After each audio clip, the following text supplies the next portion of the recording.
ದ್ರೌಪದಿಯ ಮಾನಭಂಗವ ಕಾಯ್ದ ನಾಮ. ನೋಡಿ, ಈಗಿನ ಕಾಲ ಹಿಂಗಿದೆ, ಕಲಿಯುಗ. ದ್ವಾಪರ ಯುಗದಲ್ಲಿ ನೋಡಿ, ಒಂದು ಸ್ವಲ್ಪ ಯೋಚನೆ ಮಾಡಿ. ಈ ಇಸ್ಪೀಟ್ ಆಡೋಕೆ ಹೋಗಿ ಅದೆಷ್ಟು ಜನ ಹೋಗ್ಬಿಟ್ಟಿದ್ದಾರಪ್ಪ ಇವಾಗ.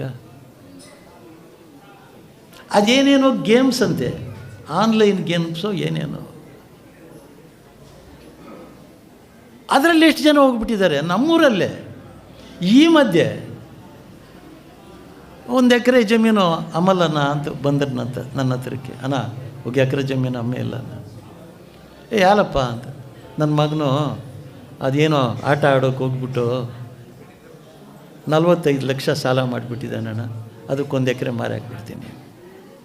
ನಮ್ಮ ಕಡೆಯೂ 1 ಕೋಟಿ ರೂಪಾಯಿಗೆ ಹತ್ತಿಬಿಟ್ಟಿದ್ದೆ ಜಮೀನು ವ್ಯಾಲ್ಯೂ. ಏನು ಈ ಇಸ್ಪೀಟ್ ಆಟ, ಈ ಆನ್ಲೈನ್ ಗೇಮ್ಸು, ಈ ಕೆಟ್ಟ ಚಾಳಿಗಳು, ಇದಕ್ಕೆ ಬಲಿ ಆಗ್ತಾ ಇರೋದು ಯಾಕೆ? ಇಂಥ ಬಲಿಗೆ ಧರ್ಮರಾಜನು ಹಿಂದೆ ಸಿಗಾಕ್ಕೊಂಡಿದ್ದ. ಅರ್ಥ ಮಾಡ್ಕೊಳ್ಳಿ.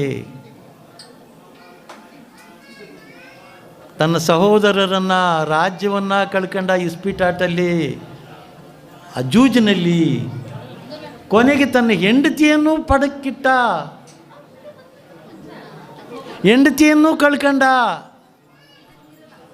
ರಾಜ್ಯ ದುರ್ಯೋಧನನ ಪಾಲಾಗಿದೆ, ಸಹದೇವ ದುರ್ಯೋಧನನ ಪಾಲಾಗಿದ್ದಾನೆ ಜೂಜಾಟ್ನಲ್ಲಿ. ನಕುಲ ಸಹದೇವರು, ಅರ್ಜುನನು, ಭೀಮನು, ಕೊನೆಗೆ ದ್ರೌಪದಿಯೂ ಕೂಡ. ಎಷ್ಟು ಕೆಟ್ಟವರು ಇರಬೇಕು ನೋಡಿ.